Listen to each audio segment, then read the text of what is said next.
the words of a dying man reveal a lot.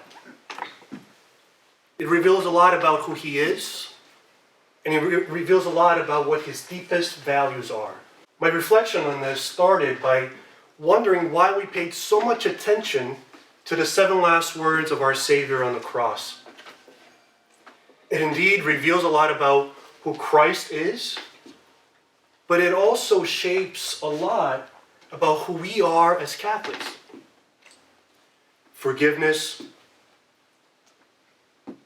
the assurance of salvation, devotion to our Blessed Mother, a struggle of faith, the humanity of God as he thirsts, the paradox of death into life, and a complete surrender to the Father.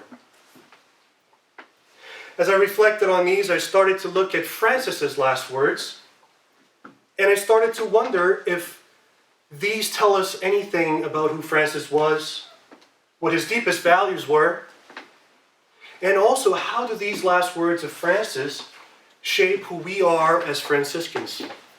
Or do they?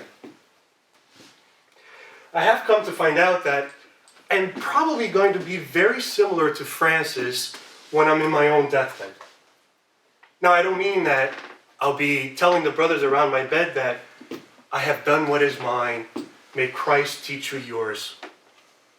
I mean rather that when I finally realize that I'm dying, one of the first things that I will ask for is cookies.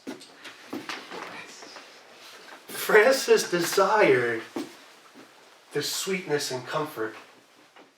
And as he himself realized he was near the end of his earthly life, he asks for the brothers to gather around him.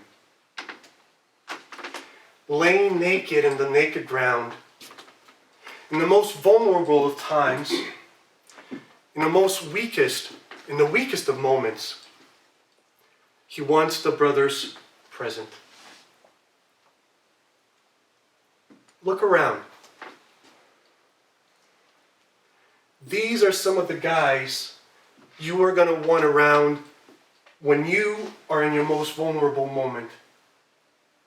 When we are most weak, and all that matters is the love of Christ we share and nothing else.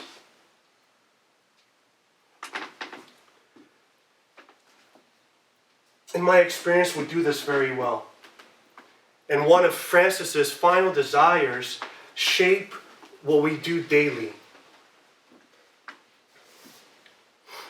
Francis, as Bonaventure tells us, before his final blessing, he spoke to the brothers at length about poverty, patience, and faith in the Holy Church. Now, isn't it interesting that both poverty and faith in the Holy Church we profess to live in our vows, but not patience? And yet, he speaks at length about it to the brothers. I don't know about you, but some of the best lessons in patience that I have learned were because of friars in this very room. And I'm sure I taught them a lot as well. Inasmuch as fraternity is a great gift, it's equally challenging. And Francis knew this. Speaking to the brothers at length about patience, he's telling us not to give up on fraternity, not to give up on each other. Now, it's not a surprise that Francis spoke at length about poverty. Bonaventure tells us that Francis burned with a desire to return to the humility of the beginning. I find this to be somewhat of a fascinating paradox that as Francis prepares for the end, he desires the beginning.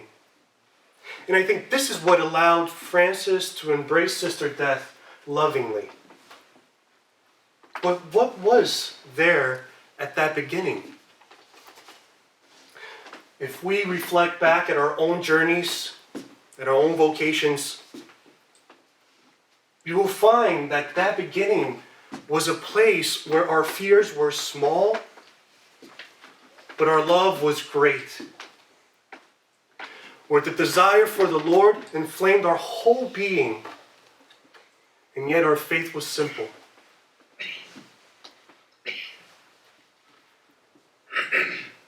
Brothers, Francis prepared to embrace sister death. As he did that, he desired and valued this. Let us who follow him return to that beginning with great love, with burning desire for the Lord, that when death arrives, we, like Francis, may welcome her as a sister in a loving embrace.